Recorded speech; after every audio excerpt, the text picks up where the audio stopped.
Bismillahirrahmanirrahim. Assalamualaikum warahmatullahi wabarakatuh. Halo anak-anakku, apa kabar? Semoga kalian selalu dalam keadaan sehat dan tetap semangat ya. Hari ini kita akan belajar tentang tema 6, panas dan perpindahannya. Pelajaran hari ini di tema 6, subtema 1, suhu dan kalor, muatan pelajaran bahasa Indonesia dengan materi teks eksplanasi. KD 3.2, meringkas teks penjelasan atau eksplanasi dari media cetak atau elektronik. Tujuan pembelajaran kita hari ini adalah yang pertama, dengan menuliskan kata-kata kunci yang ditemukan dalam setiap paragraf dari bacaan, peserta didik mampu meringkas teks eksplanasi pada media cetak secara tepat. Yang kedua, dengan membuat kesimpulan bacaan, peserta didik mampu menyajikan ringkasan teks secara tepat. Mari kita mulai belajar. Menjelaskan cara-cara memahami teks eksplanasi. Apa sih yang dimaksud dengan teks eksplanasi? Teks eksplanasi merupakan teks yang berisi penjelasan tentang berbagai peristiwa yang terjadi di sekitar kita, seperti fenomena alam, sosial, dan budaya. Teks yang disajikan harus disajikan sesuai fakta. Teks eksplanasi memiliki struktur, yaitu pernyataan umum, deretan penjelas, dan kesimpulan. Kamu dapat menentukan kata-kata kunci atau menjawab pertanyaan yang berkaitan dengan teks eksplanasi.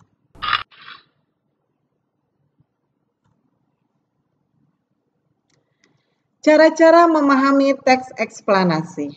Yang pertama, menentukan kata kunci. Kata-kata kunci adalah kata-kata penting dan sering muncul di dalam teks. Kata-kata kunci biasanya terdapat dalam judul dan isi teks. Dalam pencarian informasi, kata-kata kunci dapat diperluas atau dipersempit. Tujuannya apa ya? Tujuannya agar informasi yang diperoleh dapat tepat sasaran. Yang kedua, menjawab pertanyaan-pertanyaan yang berkaitan dengan teks. Setiap informasi yang diperoleh dapat menambah pengetahuan. Kamu dapat menemukan informasi penting dari teks dengan menjawab pokok-pokok pertanyaan. Kamu dapat menggunakan kata tanya apa, kapan, di mana, siapa, mengapa, dan bagaimana. Mari kita perhatikan teks berikut. Kalor merupakan salah satu bentuk energi yang dapat berpindah dari benda yang bersuhu lebih tinggi ke benda yang suhunya lebih rendah. Perpindahan kalor dapat terjadi karena adanya perbedaan suhu dalam benda. Kalor dapat menaikkan dan menurunkan suhu. Semakin besar kenaikan suhu, maka kalor yang diterima oleh benda semakin besar. Sebaliknya, jika semakin kecil kenaikan suhu, maka kalor yang diterima akan semakin sedikit. Oke, kita cari ya kata-kata kuncinya. Berdasarkan teks di atas, kata-kata yang diulang adalah kata kalor dan suhu. Maka, kata kunci dari teks tersebut adalah kalor dan suhu. Berdasarkan teks di atas, kamu juga dapat memahami teks eksplanasi. Caranya dengan apa? Dengan membuat pertanyaan dan menjawab pertanyaan. Contoh, Ibu buat contohnya. Apa yang dimaksud dengan kalor?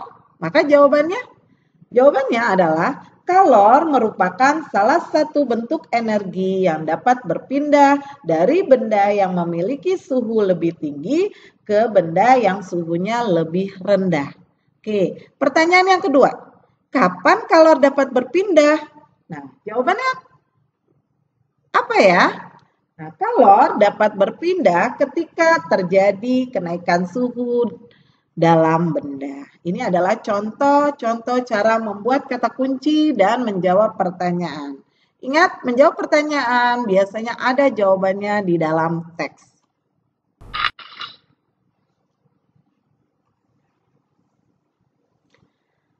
Membuat ringkasan dan kesimpulan dari teks eksplanasi. Sebelumnya, kamu telah mempelajari cara-cara untuk memahami teks eksplanasi. Misalnya, dengan cara mencari kata-kata kunci dan menjawab pertanyaan yang berkaitan dengan teks. Selanjutnya, kamu akan membuat ringkasan dan kesimpulan dari teks eksplanasi. Berikut hal-hal yang harus diperhatikan dalam membuat ringkasan. Yang pertama, bacalah teks dengan seksama. Selanjutnya, yang kedua, catatlah gagasan utama dari setiap paragraf. Lanjut yang ketiga, ubahlah gagasan utama menjadi kalimat efektif dengan bahasamu sendiri. Yang keempat, setelah itu, rangkailah kalimat-kalimat tersebut sehingga menjadi paragraf yang padu dan mudah dipahami. Dan yang kelima, pastikan kamu menggunakan kosakata baku dan ejaan yang sesuai dengan pedoman umum ejaan bahasa Indonesia.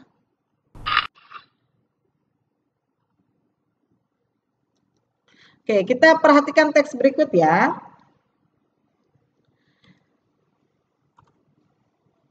Oke, Ibu punya teks. Perhatikan. Pernahkah kamu merasakan panas tubuhmu? Tentu kamu pernah meletakkan tangan di kening ketika sedang demam. Dalam kehidupan sehari-hari, ukuran atau derajat panas atau dinginnya suatu benda atau ruang dikenal dengan istilah suhu. Permukaan tangan kita tidak dapat mengukur suhu dengan akurat. Terdapat suatu alat yang digunakan untuk mengukur suhu secara tepat dan dapat digunakan secara internasional, yaitu termometer. Termometer memiliki satuan standar antara lain Celsius, Reaumur, Fahrenheit, dan Kelvin. Dalam kehidupan sehari-hari, kita biasanya menggunakan termometer dengan satuan Celsius. Nah, dalam membuat ringkasan dan kesimpulan, kita bisa lihat bacaannya ya. Maka berdasarkan teks di atas, kita buat ringkasan dan kesimpulannya. Contohnya, Ibu buat contoh ringkasannya.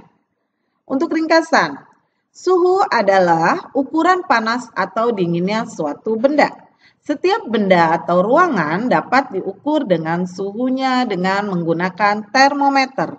Ada banyak satuan ukuran untuk mengukur suhu, yaitu Celsius, Reaumur, Fahrenheit, dan Kelvin. Itu adalah contoh ringkasan. Nah, setelah membuat ringkasan, kamu dapat membuat kesimpulan. Kesimpulan merupakan pendapat terakhir yang mengandung informasi berdasarkan uraian sebelumnya. Kesimpulan dibuat agar informasi yang diperoleh dapat mudah diingat. Caranya dengan mencatat informasi penting dalam teks. Contoh kesimpulan dari teks yang sudah Ibu bacakan. Jadi, panas atau dinginnya suatu benda dinamakan suhu.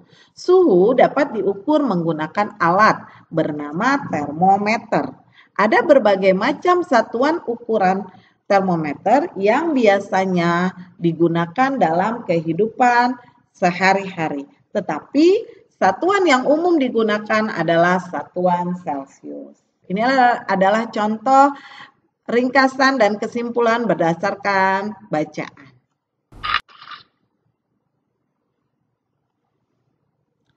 Membuat kesimpulan dari teks eksplanasi. Ayo kita ingat lagi cara membuat kesimpulan dari sebuah teks. Ingat, kesimpulan dibuat berdasarkan pernyataan-pernyataan yang ada. Kesimpulan dibuat agar informasi yang diperoleh dapat diingat oleh dengan mudah dengan cara mencatat informasi penting dalam teks. Oke, kita perhatikan contoh berikut.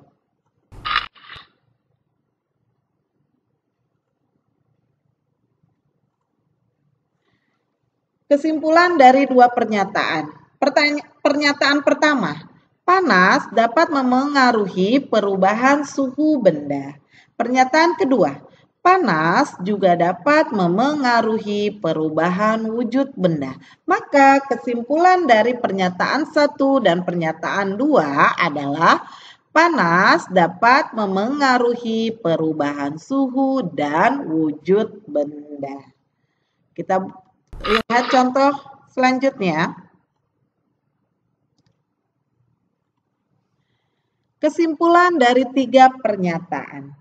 Pernyataan pertama, manusia mengonsumsi makanan untuk beraktivitas. Pernyataan kedua, makanan diubah menjadi energi panas. Pernyataan ketiga, panas yang dihasilkan biasanya dikeluarkan bersama keringat. Maka kesimpulan dari pernyataan-pernyataan tersebut adalah dalam aktivitasnya makanan yang telah dikonsumsi manusia diubah menjadi energi panas dan biasanya dikeluarkan bersama keringat.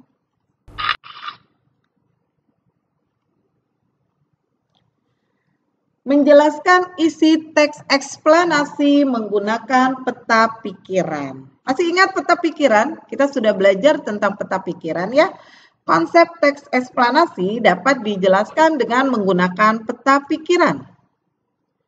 Peta pikiran adalah suatu cara mencatat yang kreatif, efektif, dan secara harfiah dapat memetakan pikiran-pikiran kita. Untuk menguraikan konsep menggunakan peta pikiran, ada hal-hal yang perlu kita lakukan, yaitu cara membuat peta pikiran. Yang pertama, tentukan ide pokok dari teks yang disajikan. Yang kedua, catatlah kalimat penjelas dari ide pokok tersebut dalam bentuk poin-poin.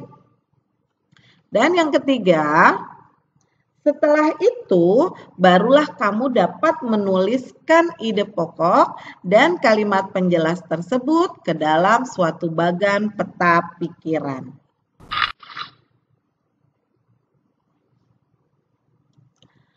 Menuliskan kembali informasi dari teks eksplanasi.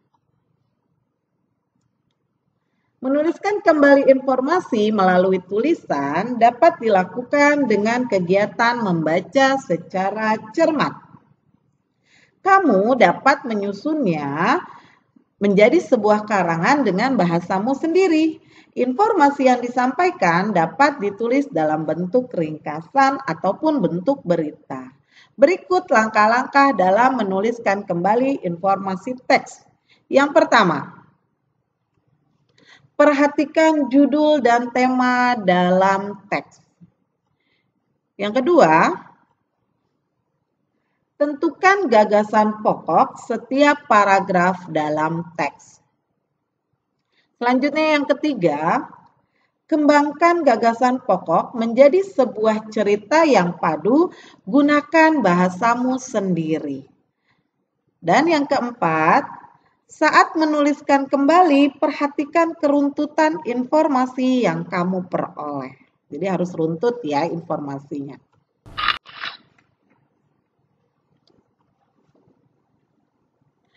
Membuat ringkasan teks eksplanasi. Ingat, ada hal-hal yang harus diperhatikan dalam meringkas teks eksplanasi. Yang pertama, membaca judul teks terlebih dahulu untuk mengetahui gambaran informasi secara keseluruhan. Dan yang kedua, dengan membaca cermat, kita dapat menggali informasi teks lebih dalam sehingga dapat memahami isi teks. Alhamdulillah, demikianlah pelajaran kita hari ini. Ibu ucapkan terima kasih banyak. Semoga kalian terus belajar, semangat, dan selalu sehat. Mari kita tutup pelajaran kita dengan mengucapkan hamdalah. Alhamdulillahirabbil alamin. Assalamualaikum warahmatullahi wabarakatuh.